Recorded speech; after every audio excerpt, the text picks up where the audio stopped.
Hey friends, Dave Paulides, CanAm Missing Product, Incorporated Edition for our video channel. Thanks for being here. And we're going to get right into the missing person case today. People know that I grew up in San Jose, California. I lived a lot of the time after that, after I was a policeman, in Santa Cruz on Monterey Bay. It's on the north end of Monterey Bay. Well, on the south end of the Monterey Bay, it goes from Santa Cruz County to Monterey County. And one of my favorite places ever is Monterey and Carmel. It's just idyllic location. Now, once you go south of Carmel on Highway 1, there's a long stretch of road with a whole lot of nothing except beautiful views. Then you come upon this very small community called Big Sur. Now, Big Sur has a state park there that's very nice. Has some big trees. Now, to the east of Big Sur State Park is the wilderness area, the Ventana Wilderness Area. Wilderness areas, you can't have cars, motorcycles, planes, helicopters, nothing. It's remote. And that area has always been almost mystical. A lot of unusual stuff has happened there over the years. Been reports of Bigfoot, UFO, lots of UFOs off the coast right there, and wild. Also known as a spot where people grow marijuana, and there's a lot of people that live out there kind of off the grid. They don't harass anybody, they leave them alone, but they just kind of live out there illegally, but they live there. And this story has to do with that area of California. Now, if you're ever in Big Sur, you got to go to the Big Sur Resort. Good food, great location, just a beautiful place. And there's not a lot to stop at there. I think there's a store there and the resort, and that might be it now besides the state park. State park has some good hiking trails in there. This is not an area you hike alone, and we'll get into that. So the person we're going to talk about today is an individual named Arvin Nelson, 51 years old, missing August 6, 2014. Yes, he's black. And he was born in 1963. Best I could tell, he doesn't have any relatives alive other than his brother named Sean, who lives in Pennsylvania. The more I dug into Arvin's background and I read what people said about him, I liked him a lot. Just seemed like a good soul. It appears as though he was raised in the Denver area and attended Colorado State University and eventually transferred to San Jose State, where he got his business degree. And out of school, he got employment in printer sales, and he didn't like wearing a suit. And in his past, when he was younger, he had jobs as a high-end waiter. He was very good being a waiter. And he ended up going back to that. Well, he liked to travel up and down the coast, and he did. He did a lot of traveling. And Arvin did something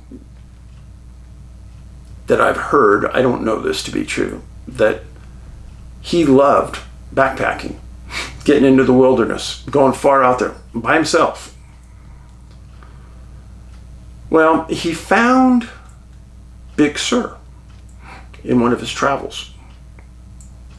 And he enjoyed the remoteness, and Big Sur's pretty remote. But there were people there. He liked the way they were accepting. There weren't a lot of black people in this community, but they liked Arvin. He was open, friendly, engaging, and a nice person and a great waiter. And he ended up getting a job at the Big Sur Resort as part of the waiting team. But he also had a substitute teaching credential in California. And every once in a while, Arvin would get in his car and drive up to the Santa Clara Valley because he was told the next day that he'd have a teaching job at a school. So you do the teaching job, turn around, drive back to Big Sur. That's a haul, folks. That's a good 2.5 hours, 3-hour drive from San Jose. But he liked teaching. He loved living in Big Sur, and that was kind of his lifestyle. 2004, he moved to Big Sur, and he lived there until August 6, 2014.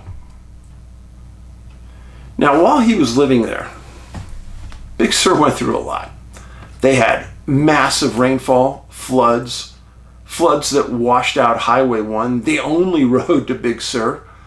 They had fires in the backcountry of Big Sur, in the wilderness area. He'd seen it all. And he still loved it, and he still stayed. And he helped the local community recover from each one of these disasters. That was the kind of person he was. One of the people that he worked with wrote up a personal account, and I'll just say part of it. They said that Arvin was a bad dancer, but he was the funnest guy to dance with they ever had been with. He played the harmonica, and every once in a while he'd play and engage everyone. He was good. He knew the area around Big Sur and Sykes Hot Springs really, really well, because it was a hike he could get into and out of in one day, and it was challenging, so he liked to do it, and he always did it alone. Well, in August 2014, Arvin had vacation time, and he decided to hike the backcountry in the wilderness. He arranged with a friend to drive him to a place called China Camp off Tasahara Road in Carmel, drop him off there, and explain to him on the 14th of August he was going to walk out at Big Sur. And he told his friend, "You call in the cavalry if I'm not back by the 14th. Those were the quotes that the friend gave him. So here is Big Sur State Park, Pacific Ocean right here. This is Monterey, right here, Monterey. Carmel Valley, beautiful place. Drive in the valley, take Tasahara Road, China Campground, and then he was going to hike over, slowly make his way to the coast and the hot springs, etc. This area in here is super remote. No cars, no roads, no nothing. And a lot of the time of the year, it's super dry without a lot of things running. Closer you get to the coast, the more water, the more you move away, the less. There's a lot of fog that keeps the temperatures down along the coast. In here, it gets blistering hot.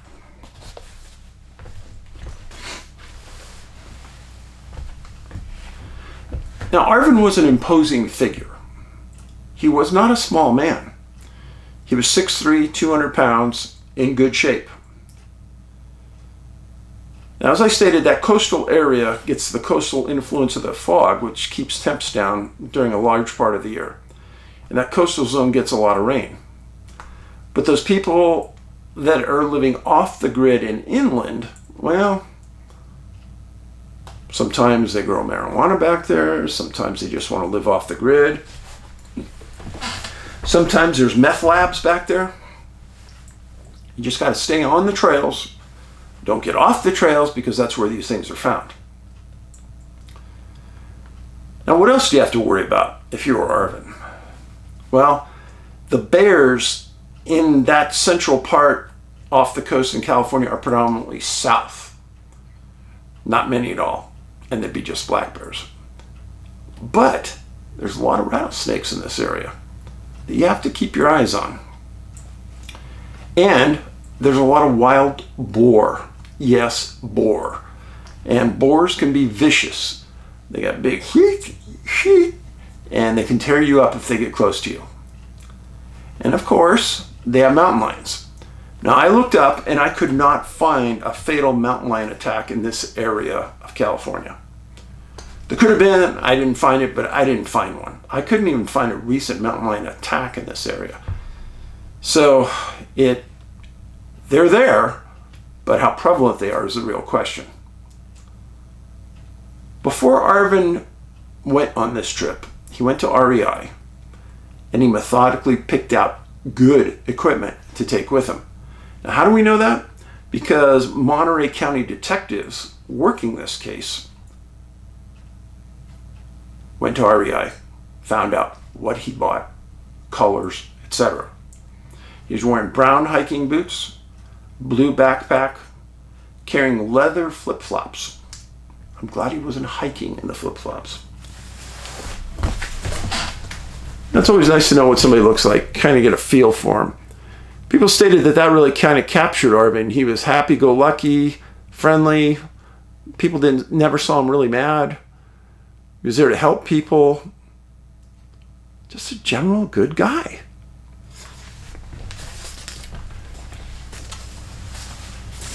I always hate to tell these stories because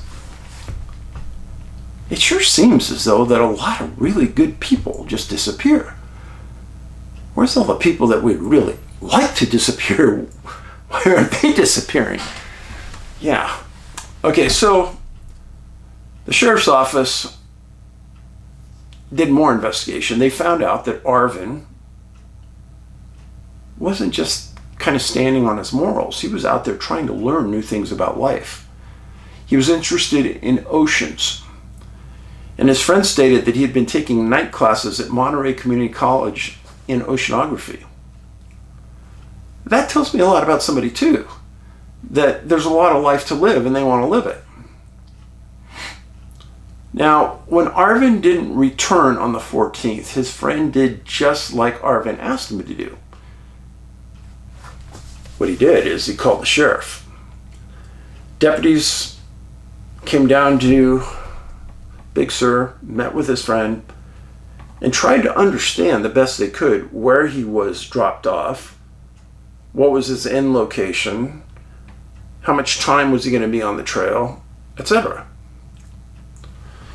His friend, through talking to other friends, said he was possibly hiking to Pine Valley and then to Pine Falls or the Black Cone Trail. And he said specifically that he was finishing by going to Sykes Hot Springs and then on to the Big Sur. Okay. So the first day after his friend calls the sheriff, there's a full search and rescue call out. San Luis Obispo County, Marin County, Contra Costa, San Benito, all supplied ground searchers into the area. Locals stated that there were almost 200 searchers there at one point, including multiple canine teams, planes, and helicopters supplied by the CHP and the military. Understand something. To get into the locations where Arvin was going, you got to be in extremely good shape or you got to be dropped by helo. To be dropped by a helicopter into the wilderness area, you need special permission from the Forest Service that manages the area. Now, about 2 miles from where Arvin was dropped off, there's a place called Pine Valley. And there's a very, very remote cabin in Pine Valley that's owned by a man named Jack English. Well, Jack was pretty well to do, and he arrived by helicopter on August 6th. Now, that's the same day that Arvin was dropped off by his friend. So let me lay the scenario on you. Here's Big Sur State Park. Arvin's dropped at the China campground, and his friend thought he was going to Pine Valley, so that was exactly the case. He did a 2-mile hike to Pine Valley after he was dropped off, after Arvin was dropped off.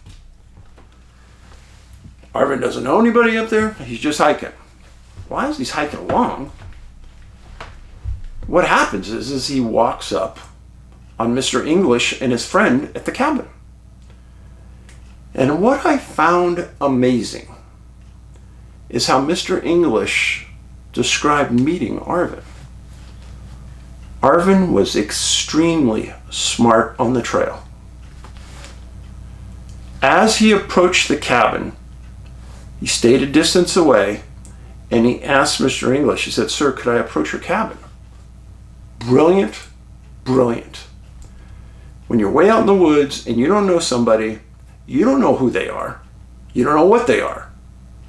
Are they a serial killer, white supremacist? You don't know. But by him inviting you to come forward, which is what happened, Arvin walked up to the cabin. Well, this started a friendship, according to Mr. English and his friend, that lasted the full 2 days that they were at the cabin. Jack said that he played the guitar, Arvin played the harmonica, and all three of them sang for 2 days. And they hiked the area for the 2 days as well. I could just... Friends, unless you've been camping and you know what it's like to walk up to somebody in the middle of nowhere, and it's just very hard to explain. It's like, oh, we met somebody friendly, thank goodness. Quick story. Quick story. This is actually pretty funny. When I was first married, I was about 25 years old. No, I'm sorry, I was 31 years old, a year after we got married. We did a vacation in the Bahamas. And we're on this lonely, isolated beach. Just my wife and I hanging out. We're going to go do some scuba diving later. And it's an idyllic beach, beautiful bay. The sailboat sails in, probably $1 million sailboat. And this guy and this gal get off the boat and they get in a little rowboat and they row over to where we are on the beach. Again, you're always thinking, you don't know. So we're sitting there, just acting friendly, and they come walking over to us. They go, "Hey, finally nice to talk to somebody after being on the boat for so long," and blah, blah, blah, and friendly people. And they said, "Hey, you guys seem like nice people. You want to come out to the boat and smoke some weed?" My wife at the time looks at me, she's thinking, oh, these people have no clue. And also, actually, when we landed at this specific country, I think it was for like a cigarette size joint. It was like 20 years in jail. I said, "No, you know what, that's really kind of you, but we'll pass." "Oh, you sure? We really have some good food too." And then my ex-wife speaks up and goes, "No, that's okay, thank you." And then they leave. And we just laughed because people, I mean, they were very kind people, but you got to be careful out there, especially when you're in another country. You could lose your whole life. And that kind of reminded me what Arvin, that friendship he got with the Englishes. So the Englishes flew out by helicopter on the 8th. And Arvin had asked them if it's okay if he stayed on their property for an extra day, and he would leave and make an 11-mile hike to Sykes Hot Springs. They said, "For sure, you're a good friend, stay as long as you want." He said, "No, just one more day." And so they were off. Now, nobody knows this because nobody had even heard that Arvin had disappeared. But on August 16th, and that was about 10 days into the search, John Thornburg was the commander for the search and rescue for the Monterey County Sheriffs. And he said that Arvin was in very good shape and was an extremely experienced backpacker that could cover a lot of miles, which made their job difficult about where to start and where to end. How many miles to cover. Not knowing the exact route he was going to take was challenging. They did know he had plenty of food and water, and he had the common sense about himself, how to handle himself on a trail. Now, on August 25th, there was another press release and press conference, and the search was terminated. The concern was they found nothing on the trail. And at that point, they had found, or Jack English had heard that Arvin was missing and came forward and reported what had happened. And the sheriff said he was positive that Jack English was probably the last person to see Arvin. So the route from where Arvin was last at with the Englishes, from Pine Valley to Sykes, has questions in my mind. And then that's 11 miles. And the route from Sykes to Big Sur also has questions in my mind. With so much ground to cover, the best way to do that is by helicopter, and that's what the California Highway Patrol was doing. Friends and associates in Big Sur stated that Arvin knew the route from Sykes to Big Sur very well and hiked it many times. It was strenuous, but it was a place that he could get in and out of himself, and he liked going there. Arvin was a 10-year resident of the area and settled there because he liked the feeling of being in the outdoors and the remoteness that Big Sur offers. And the remoteness you can get even more from just a 30-minute hike back into the backcountry. So the question comes up, where's Arvin? Remember what I've told you before about hiking in a remote area without a personal locator beacon.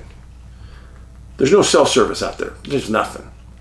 Now, if you had a sat phone, that would work. But if you don't have a personal locator beacon, you could have been a quarter mile off the trail, broke your leg, and they'll never find you. Sorry, just never will. And there's a lot of peaks in that area that would be fun to summit, but you'd be definitely going off trail. There was no evidence of animal predation. Arvin was a pretty simple soul as far as hiking. Nobody said that he was the kind of person that liked to go off trail. He stayed on trail most of the time. So what could have happened? Well, I tend to think on this one. Oops, sorry. Hawk. On this one, it's a tough one because the sheriff stated that they covered 100 miles of trails. 100 miles with their searchers. That's a lot, folks. And when you consider the remote location that the searchers were in just to get there, there aren't a lot of resources in Big Sur. Hardly any. So to get there, you're going to stay there for the whole search. You're not going back to your hotel. There's just nothing happening. So you're probably going to camp out in a state park, and you're going to live off the rations you brought, and that's going to be the story of your life while you're searching. So to Arvin and his friends, I feel you. I feel for you. He's a good person. Very good person. Now, we're going to do something different. A lot of times it's at the beginning of my video that I talk about unusual things. Well, we're going to talk about them now. Researchers for us found an article from 1930 called Dreams, a possible medium for God's speaking to man. A possible medium for God speaking to man. Now, I'm going to read you just parts of this article because it's long. It says, the part that dreams have played in the progress of mankind spiritually and materially have been far greater than most of us know. The greatest discovery ever made by man was through a dream. It was discovery that he had a soul. Through the ages, as man grew and adjusted himself to his environment, he became conscious of the mental experiences during sleep. In his dreams, as he slept, he recalled that he had been in various and distant places and had seen and talked with beings afar and near. Yet when he awoke, he found himself still in the same place where he had laid himself down the night before. And upon inquiry, found he had so lain and remembered physically in that spot all night. Yet his experiences were real ones. He had been to places that even he had been awake and that had an exercise of willful determined. It would have been physically impossible for him to do so. Thus he discovered that there was two of them. One ego was confined, imprisoned, and controlled by the fleshly body of himself, and the other was not so limited, but was free to fly wherever it would. Distance, time, and matter was no bar to the travels of his thoughts that were with him in his body and soul.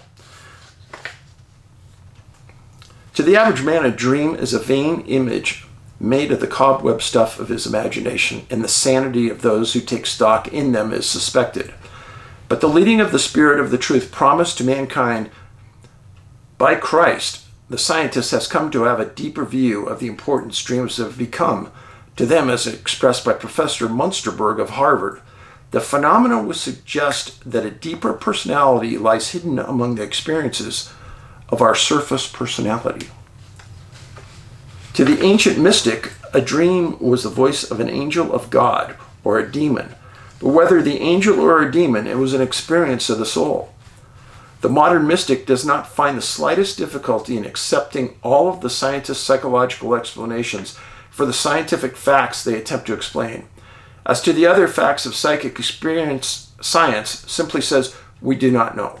But merely because science cannot understand them gives the scientists no right to deny them. The scientists may remain agnostic due to the limitations and scope of the materialistic field as to their cause, though they observe the effect, but the church has a positive answer and explanation for them. It is God working in man. Okay. If we believe that dreams are coming from God, why would we not believe something that someone else hears in their head and relays to you?